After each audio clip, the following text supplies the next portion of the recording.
Austin, thank you for joining the TONMO Octopodcast. This is episode 15. We have Austin Horenkamp here to speak with us about Brachioteuthidae. I hope I'm going to have a lot of mispronunciations today, I have a feeling. Do I have that right?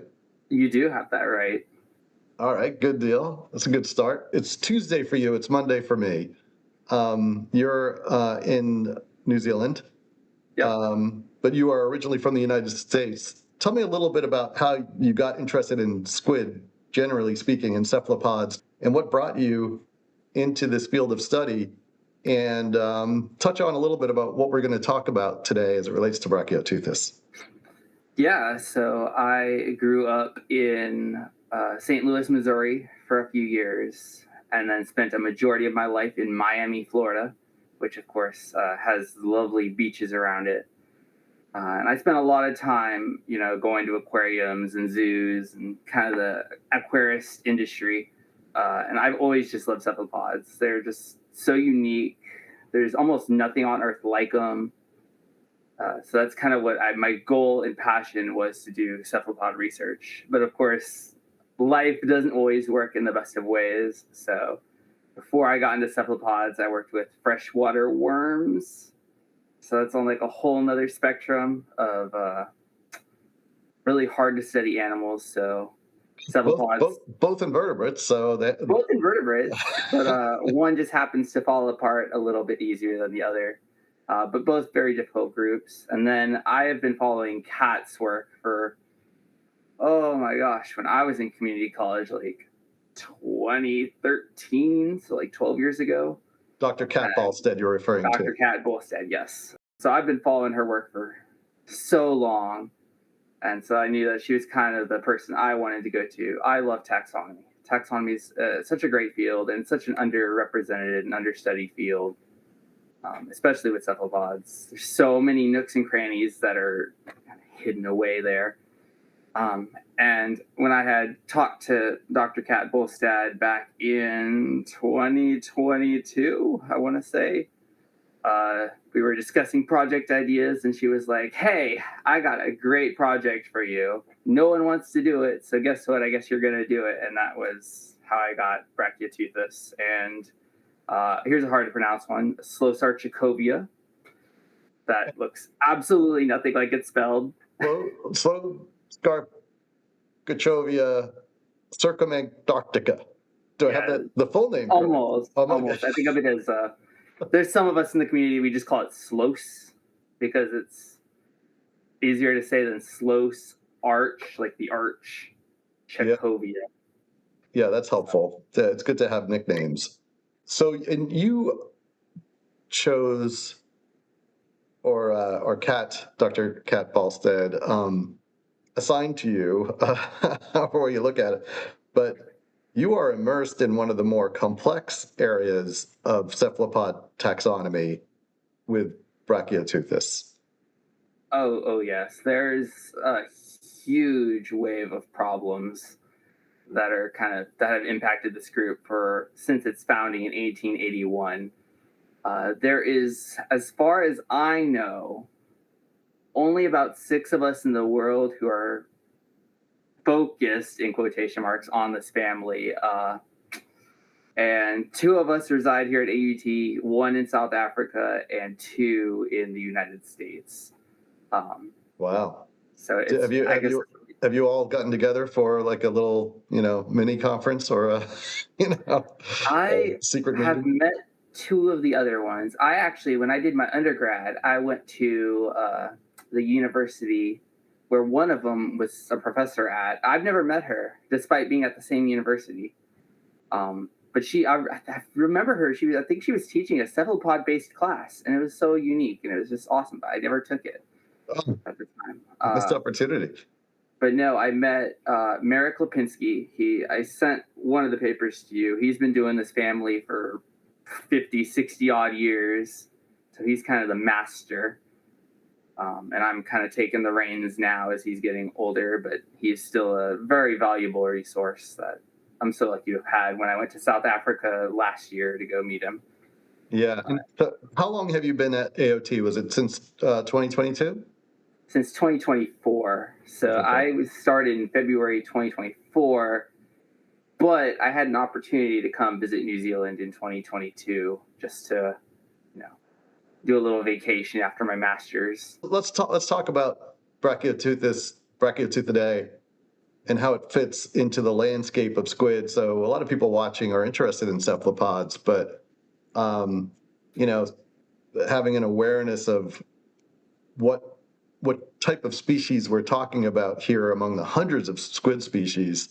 Tell me about the family Brachioteuthidae a bit. And it's a bit esoteric, as you've kind of warned me, and I've taken a look at some of the materials you've sent, which I appreciate.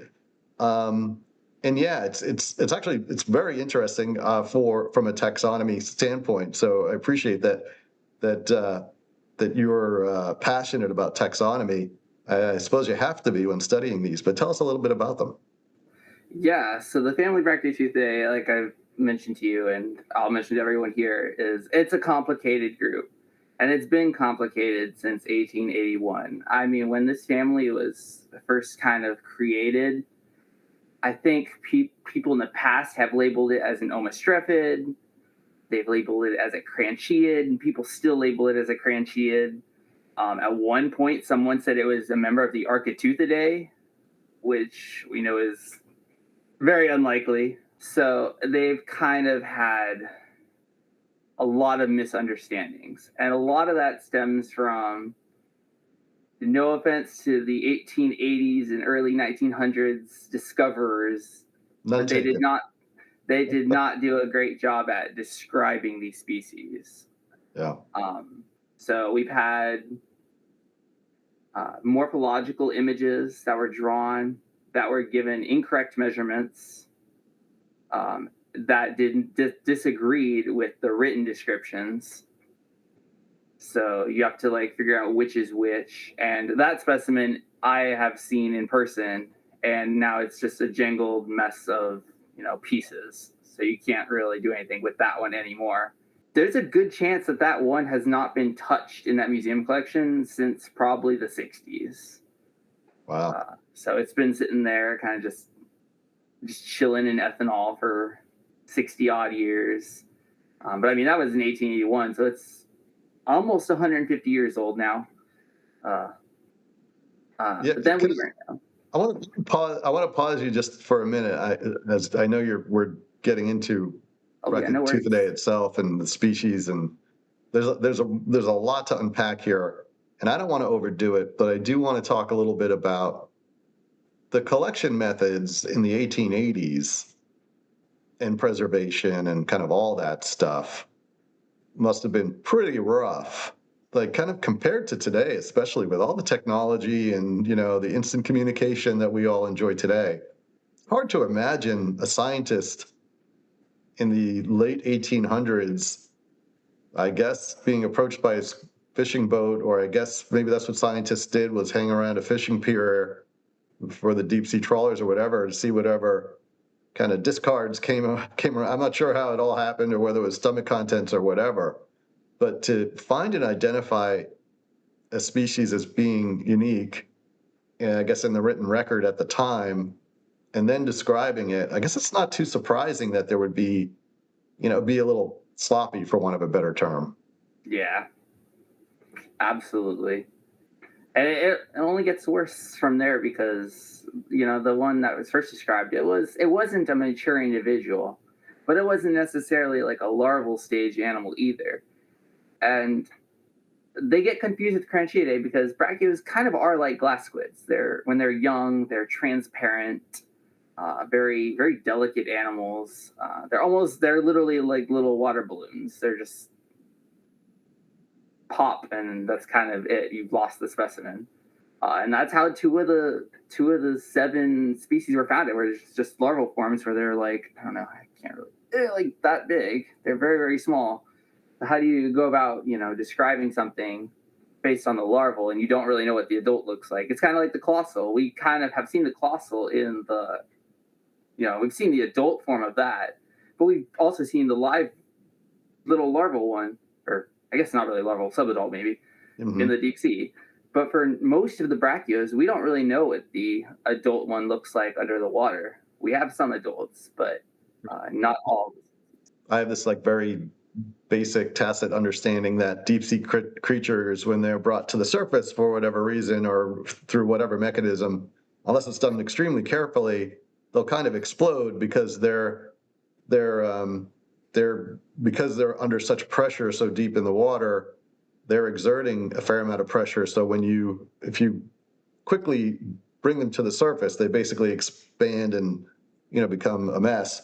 Yeah. Is that the case with a squid like this, or do they adapt better? Like the specimens that you've seen, are they like you've said that they're pretty deteriorated? I'm not sure if that's time or also just a factor of the fact that it's hard to. It's really a lot of like time. The good thing is that, well, a good thing depending is that a lot of the ones we catch are larval. So the larval ones are usually the ones that come up. And larval, they tend to be up higher in the water column. And then when they get older, they go down. So a lot of ours that we catch are usually about 30 to 100 meters below the water surface. So they don't have that insane pressure change. But some of the larger ones, they're not quite gelatinous. So they don't necessarily have the same problem.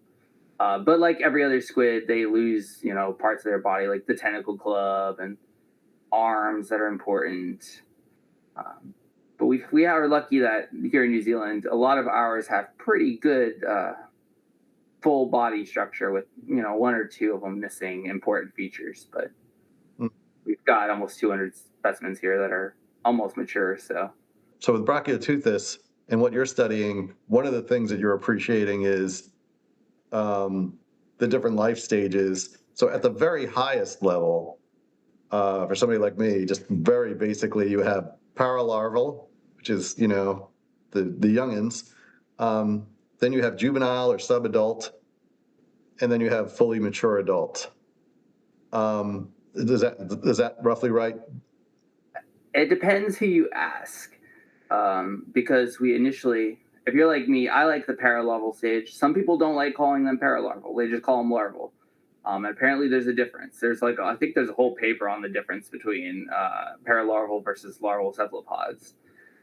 But you kind of have this first stage, which is like the hatchling phase. So right when they pop out of the egg, they don't look like the adult. They don't look like the paralarval. They're just like these little tiny. They're kind of like we've seen like a baby octopus, like a hatchling octopus. They kind of look like that.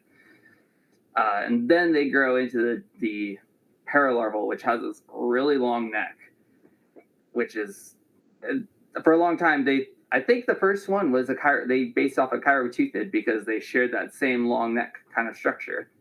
But there's some small details that make it not Brachioteuthidae. And then you get the adult where the neck goes away, it extracts back into the mantle, and then it kind of looks like a squid-shaped squid again. So how large do the adults get? The largest Brachioteuthidae is Slosarchicovia, and it gets to about 200 millimeters mantle length. So it's probably about 400 to 500 millimeters total. Okay. And then, so in terms of empirical, that's Let me try and think here. I have to get my converter. 500 millimeters inches. You're right. Inches. About 19 inches, 20 inches. Okay. That's a good specimen. A lot of them don't get that far. They get probably about closer to 200, so it's more like 7 to 8 inches. So a couple of topics I want to get into on this involve both predator and prey, because I saw a couple of interesting things on that, but also distribution, right? So I think one of the things that you remarked about them is that they're fairly omnipresent. They're kind of everywhere. They're very popular, but they're not commercially fished because of their depth. And I guess they have a very thin mantle, so they're not super, good for culinary purposes. But they're very prolific. They're kind of everywhere.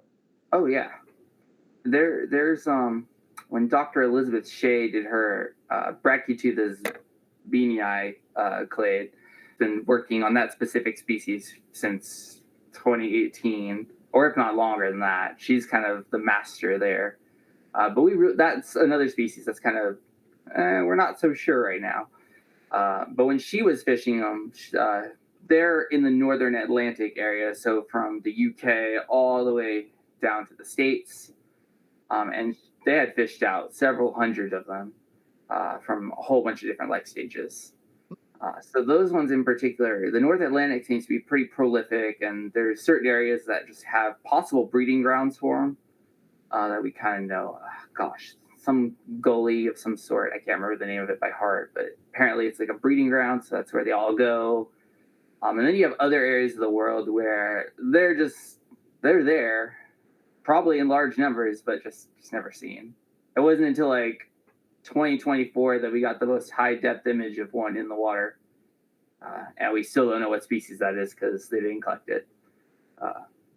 So they're prolific. They're almost everywhere except the Arctic, although that's even debated.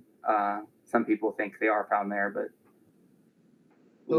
So how do you deal with so you're honing in on their taxonomy, correct? Before we get to predator and prey, which we'll get to later, but let's stick with this family itself. And maybe how many species are in this family? So we have 7 currently, 6 within Brachioteuthidae, and then Slosarchicovia is just the one circumantarctic species. Got it. And so in your studies, when you identify those different species and you're studying them and evaluating their uniqueness or lack thereof, or maybe considering reclassification or discovering new descriptions for them, is it part of your process to look around the globe at, like, to have comparisons of different specimens of the same species in different waters and different, because I have to imagine that their climate, that they're affected by the climate they're in to some level. Yeah, to some level, yes. It can be a bit difficult because thanks to scientists from the 1880s to 1900s, the reality is we don't really know what species is which species. So it's kind of a tricky thing because people did not write good species descriptions back then. So Brachioteuthidae risae, for example, is one that is commonly seen in papers, but I should say this with some hesitation, but I'm 90% sure a lot of those papers are probably inaccurately describing the species or inaccurately naming the species. It's probably something else. Interesting. Risae was described using 2 sentences, and it mentioned really common things in Brachioteuthidae, which is things like arm lengths, and they called it the cape, so something with the mantle. And those are all just things that vary with change. And it was based on a larval form, so we don't know what the adult form looks like. So the only way that we can confirm things like that usually is through genetics. And you also need it from the type specimen too, or else you're kind of just guessing. So we have DNA from the first ever brachio from 1881, which is Brachioteuthidae beanii, but we are still waiting to test some methods to make sure that we are guaranteed that sequences will come out of that. So that will be one species confirmed that we can narrow down. Yeah. So how much of your work, I guess, is reevaluating work that's already been done? I guess a lot of it is. That's your foundation for study, is what have the scientists who have come before you observed, and then your work is to ratify their discoveries or to kind of add on to them, deviate where maybe appropriate or applicable. So DNA testing and analysis, that's certainly something that's a tool that you have that your predecessors certainly did not. How does that work? Like, how do you all go about that? What does that entail? So we try our best to get a little snip of the tissue from the mantle, or the fin if they're heavily damaged. or somewhere around the buccal crown, so where the buccal bulb kind of is, where the beak is. We try and take some tissue from that because it's not an important character for that animal.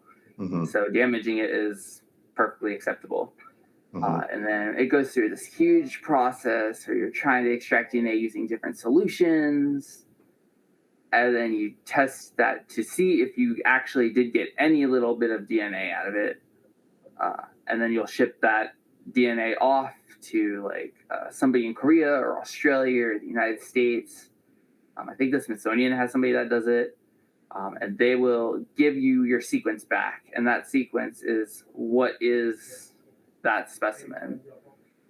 So we have quite a few of those already, but we just don't know what species they belong to or if they are something entirely new to science. I guess when you find deviation or you find, these differences, whether it's through DNA or other observation, because one of the conversations I was having with Dr. Aaron Evans in the last podcast was along the lines of a little bit what we're talking about here, which is the different stages of larval, paralarval, and juvenile and adult. Some prior scientists were describing an animal as being two different species, but really he was looking at the same animal, just in different phases of life. Like one was juvenile and the other was an adult, and they go through like some pretty substantial changes. And you've already kind of described that in the case of the specimen or the species that you're studying. I'm going to need you to give me the pronunciation of that one more time, as opposed to me trying to butcher it. Oh, the Slosarchicovia. Slosarchicovia. It's kind of ironic because we don't really. I've never actually seen a larval Slosarchicovia before. I've only seen adults, which have that lovely little net. I think there's a photo on TONMO I threw up there. So if you want to look at TONMO, go to Slosarchicovia and see this weird, wicked net that they have that we have no idea what it does. It could just be there just to exist. I'll throw up a picture of it here for the audience. I read it in one of the papers you sent, but I don't recall seeing the photo. So I'll enjoy looking that up and checking it out. It's a fibrous net. So it's just this weird little, it's kind of like, it looks like it's made of rope. And it covers everything from the fins, the mantle, the head, and the arms. But on the mantle, it's the easiest to see. And that's kind of a distinguishing feature. I don't think It is.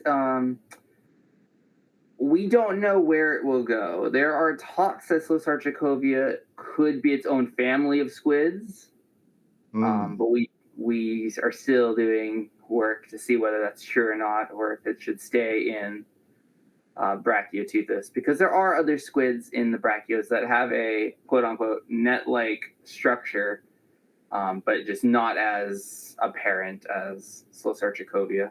The only thing I think about when I think of a net and a squid is their pelagic nature and the fact that when they have eggs, they carry them around in it, and then it could best be described as a net, I guess, or in their webbing. Yeah, Gonatus, I believe, does something of that nature. I don't think Slosarchicovia does it, because I think I think all Brachioteuthids kind of do egg masses, or they might just do single eggs. Interesting.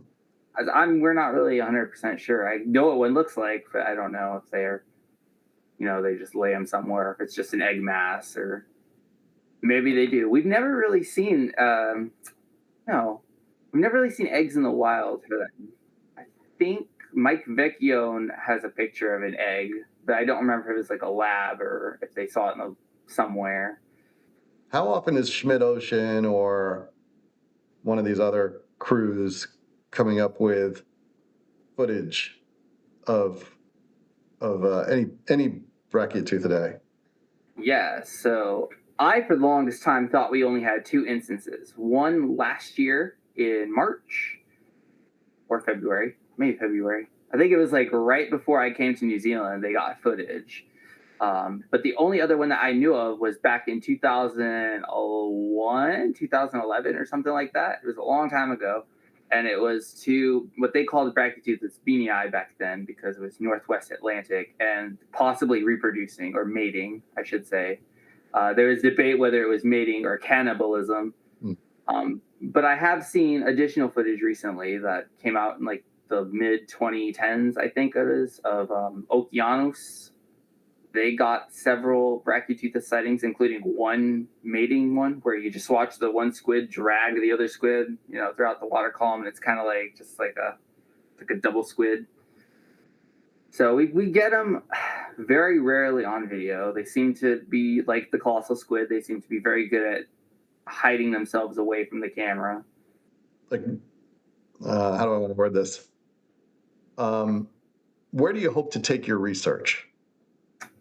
So we want to like at least get a solid ground where other people or myself, if I want to continue with the family, have a part or have reached a point where the ground is set and people can go off of that.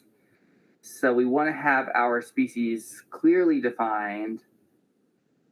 And then if somebody else wants to do ecology-based research or more systematics work, then they actually have a spot to stand on instead of kind of being just thrown into the water and it being just one big guessing game.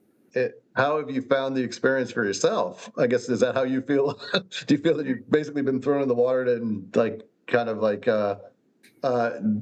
found yourself in a messy room, if you will, and having to clean it up? Is that more or less been your experience? Yeah, absolutely. I mean, Dr. Merrick Lipinski from South Africa, he has been, like I said, he's been working on this family for 50 years. I didn't meet him prior to hearing that I'm going to be working with the Brachioteuthidae. So all I knew about him was one paper he did in 2001 where he described Slosarchicovia and Brachioteuthidae linkowskii from the South Atlantic. And that was all I knew about him.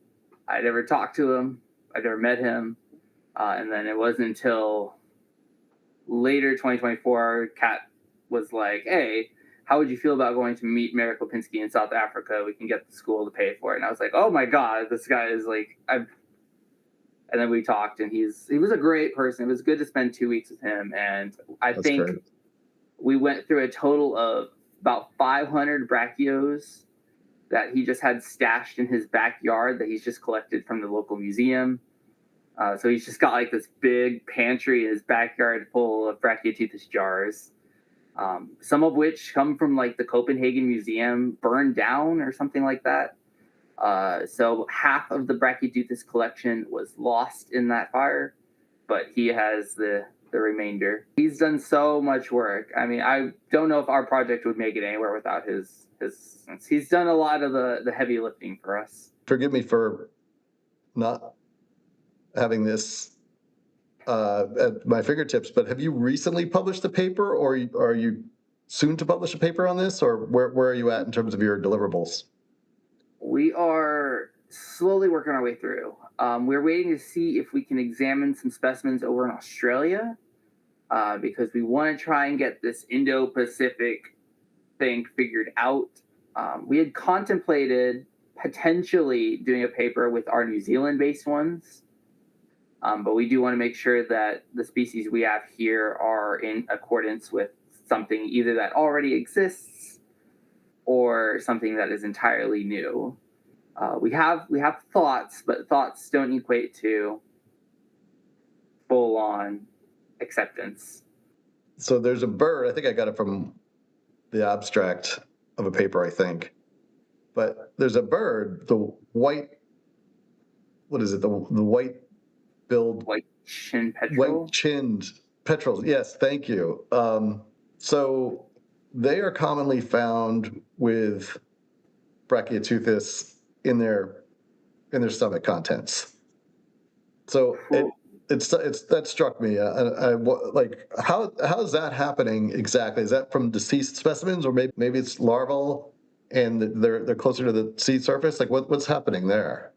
Yeah, so if you wind up going through the papers on Google Scholar or something like that, and it's focused on the Antarctic, most of those that are labeled as Brachioteuthidae are probably Slosarchicovia, and we don't know a lot about Slosarchicovia's, vertical column migration, if they have it at all. We do know they're deep dwelling, at least 1,100 meters. But the ones that are getting eaten by the white-chinned petrels are probably larval stages. They could be adults, and they swim up a little bit. The adults are quite large, so maybe the petrels probably won't eat them. But I could be very wrong on that. They could eat large squid for all I know. I'm not a petrel expert, but my assumption would be probably larval stages. Interesting. In the water, what are some of their who are some of their predators? We do know a lot about predators, but all the predators are usually for Slow-Sarcicovia. So the Antarctic fur seal is a very avid Slow-Sarcicovia hunter. I think Slow-Sarcicovia actually makes up a vast majority of their prey items, despite being the least amount of mass that they eat. So it's only like 1% mass, but they may take up like 50 something odd percent of their diet. Wow. So it's a large amount. Yeah. So there are a lot of them, which kind of strikes me as well. I mean, like in the case of giant squid, there are a lot of beaks that are found in the stomach of sperm whales, which, of course, attracts a lot of, it triggers your imagination to think about these two giant animals going at it. But when it comes to, there's the Loligo squid, very common squid that we all eat when we get calamari, right? I think we're usually eating Loligo squid, if I have that correct. Yeah. Might be wrong. Yeah. So it's a very common squid. These squid that we're speaking of today, and again, they're not for food. They're not attractive for food because, again, they're thin mantles, I suppose. But still, they're hard for us to come by, right? Like they're hard for you to study. Yet they are 50% of the seal's diet, which is kind of mind blowing. And I guess all the beaks that show up in the sperm whale stomach is also surprising because you never really think about giant squid in terms of being like a whole wow, how can one sperm whale eat 50 giant squid? Where are they? Where are they finding them in this giant ocean? But I guess that's all part of the mystery there. But what is the like? You don't have any information about their behavior. Like, do they swim in shoals or Oh yeah, we have a little bit of that. I don't believe they swim necessarily in shoals. There are quite a lot that can be seen together. Maybe some do. So Sarcicovia don't. They're solid. They seem to be solitary. As far as what I've seen footage of, I think our first live footage came out this year for Slow-Sarcicovia. Despite a lot of sources being like, "Hey, this is the most common squid, one of the most common squid in Antarctica," and yet when we started doing when Schmidt did their Antarctic one, they wound up finding the colossal squid and Brachioteuthidae, which is also a pretty rare squid, before they found Slow-Sarcicovia. So. But we don't, based on that footage, they've all been solitary. They kind of just mind their own business. They want nothing to do with one another. Now, brachios might be slightly different. Brachios might be not necessarily solitary, but not necessarily shoaled, and they may just, little tiny groups and possibly just for defense, but we don't really know anything about their behavior. Yeah, interesting. And so let's talk about their who do they prey on? What do they eat? So they eat usually little things like copepods, small fish. So lanternfishes and hatchetfishes have been eaten by them. Crustaceans, other squids, primarily other brachios. We're pretty sure they're cannibalistic. Are there any squids that aren't cannibalistic? I'm constantly hearing about squid and cannibalism. Yeah, cannibalism is pretty popular in the squid thing. I want to assume there's probably some out there. I don't know. Next time you have Aaron on here, you should ask him if any of his are, because there might be some cannibalistic cranchiids, but I don't think Histioteuthid are cannibalistic. We'll do a whole show on squid cannibalism. I think that's a good That's a good topic. We can have you and Aaron That'd be talking great. about that. I've only had the pleasure of meeting Aaron once, and he's a great guy. He's a good person to have. He's so smart. Absolutely, yeah, he's great to speak with, both when the camera's running and when it's not. He's really great. Oh, I'll mention this Famous. for the people because this little fact tends to make people a little giddy. We talked about the predators for brachios, and obviously we've been saying things like albatrosses, petrels, albatrosses do eat them as well, large mammals. But people are surprised to find out that the giant red shrimp also eats them. So a large shrimp will actually eat these. So it just astounds me that you have all these things like sharks that eat them and dolphins and stuff, and then all of a sudden this shrimp comes along, and it's like this is a predatory animal, like, and it doesn't eat like the larval ones; it'll eat the big ones too. And we're talking about where you want to take your studies. Is this kind of like, is this your life dedication? Is this species or these specific squid? Are you all in on them in terms of your study and just like unpacking their behaviors around the globe, other traits at every stage of life, just totally demystifying this family of squid?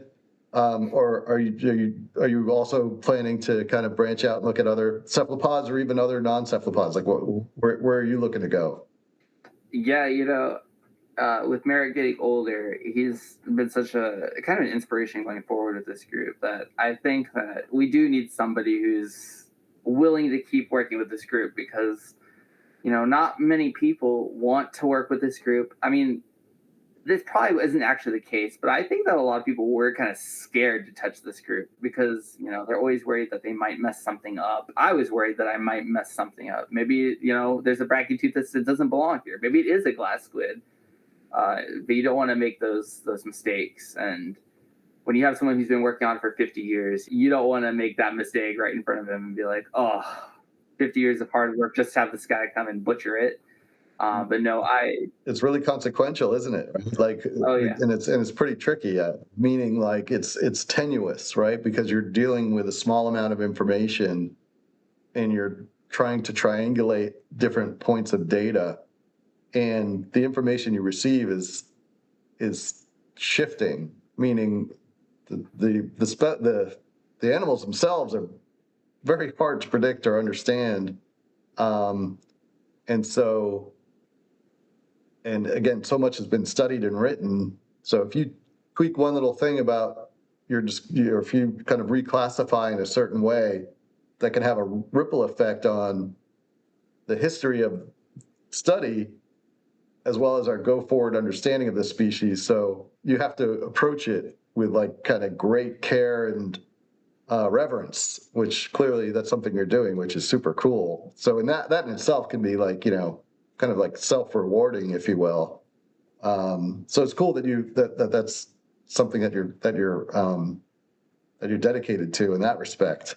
But to keep going, because I think you're going to also add, like, this is an area of interest for sure. But yeah, go ahead, keep going. yeah. I mean, there's like I said, there's only 7 species in this family. We think there's more. New Zealand has at least, I'm gonna say 5. Cat for the longest time has had 4, but I do think that we have at least 2 of this kind of unique character thing. I don't know how much I can say about it currently, but it revolves around the Hectocotylus, which has not been described in any Brachioteuthidae species before. Yeah. So at the top of your paper, which I'll share, you had a diagram and of the tip of the club, and there's like a little blank spot there where you're like, yeah, there's no, right? Is that related at all to what you're referring to? No, it's actually not. We don't really know what that is. We just call it. It's called the terminal pad, but we just call it as this big empty patch that's just surrounded by small sessile suckers. So they don't have a stalk. They're just there. And we don't know what it does. Other squids do have it. There's a species of Gonatus that has that. I think Neoteuthis also has that same kind of feature. I've never seen such a nuanced tentacle club, but then again, I don't study these things That's that closely. the one that's on my proposal is it's very unique. A lot of brachios have these really unique clubs. Most squids have very kind of generic-y looking things, and then you get this one that's just this, especially in Brachioteuthidae picta. So Brachioteuthidae picta is one of the best described ones we have, and it's just a long stalked animal, and then just the club itself widens out, and then it goes back and turns. So it's this kind of just like super wide club, which is unique because no other brachio really seems to have that widening of the club like it does. All right, Austin, what else is there anything else you want to talk about or cover? Like, for example, let me try this one. Are you going to the CIAC, the cephalopod? Yep, I will. I will be at the Kayak. the Cephalopod International Advisory Council, which is called a conference. But yeah, I'll be there, and I will be presenting something. I don't know what yet, but Nice. we might be showing off some of our New Zealand species, and Excellent. there people will get a nice look at the hectocotylus development that seems to be taking place. Are they doing it online? I don't recall. They are doing it online, Okay. so you can be in person or online. My co-advisor Heather Braid, she is doing it online. Nice. Well, I want to go as an observer. I've never been asked to go for any reason other than to like enjoy it, yeah. Which is what I'd like to do. So maybe I will check out online observing that online because I've never done that either. But it's an incredible conference. All right, Austin, been really cool catching up with you. And I don't think we've ever spoken like this before, which is really nice. You have a Discord as well, which you've started, which is amazing. Is that something you want to share and talk about here with the audience? Yeah, so I have started a Discord server, which is, if you've never heard of Discord, it's a great communication tool that originally was made for gamers like myself, but it's also for community development. So I have formed a group with Jeff Day, who's actually not even a scientist, but he's probably one of the most knowledgeable non-scientist Ceph people I know. Yeah. And the whole TONMO community probably knows who Jeff is by now, because he's the one that posts all the every sighting possible out there. And it's also formed with science communicator Meg Mindlin, who is one of the biggest names in science communication for cephalopods, along with Sarah McAnulty. Yeah. And we've kind of thrown Dr. Kat Bolstad as our kind of like faculty leader, so to speak. Excellent. But it's a server where if you are interested in cephalopods or cephalopod research particularly, you're welcome to join. And we always welcome new people. We'll be advertising a little bit at Kayak this year, and there's a link on TONMO somewhere. But yeah, if you're an aquarist, we have an Aquarius section. It's a very research-based, so it's all dry material. But everyone's welcome, from the upper undergrads all the way to Professor Emeritus. They can come in and talk to students, share research, share cephalopod photos, share your tanks with your octopuses in them, and yeah, I very much appreciate the cross-pollination between TONMO and your Discord server. You've started an amazing thing there with some of the world's leading cephalopod minds, and I'm very happy to be part of that community. It's a very welcoming and helpful community with a deep focus on cephalopod science. So it's super cool, and you do a great job running it. You're a natural at community leadership, which is cool. So an honor to meet you in all these respects, and really enjoyed getting up to speed on your studies. Thank you. Yeah, and I will say before I go, I've been on TONMO for a long time. I had an older account way back in the day. It wasn't very active because I was not so good at things back then. So I'm starting to get in the realm of things, and TONMO has been amazing to kind of watch develop over the 20 odd years that I've actually just been looking at it. But you did a wonderful job. So congratulations on your successful forum. It's an absolutely amazing resource for people. I appreciate it. I enjoy it so much, and it's the community that makes it what it is.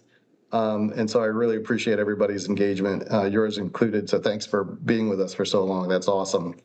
Hope to do this again, maybe after kayak. We can catch up, or maybe there's something that happens between now and then. Never know. You never know. Just as long as we can, get the time zones correct. I was like, I was 1 day ahead of you versus behind. Austin, Thank you for your time. Have a great day. I'll have a great evening. Thank you. You too.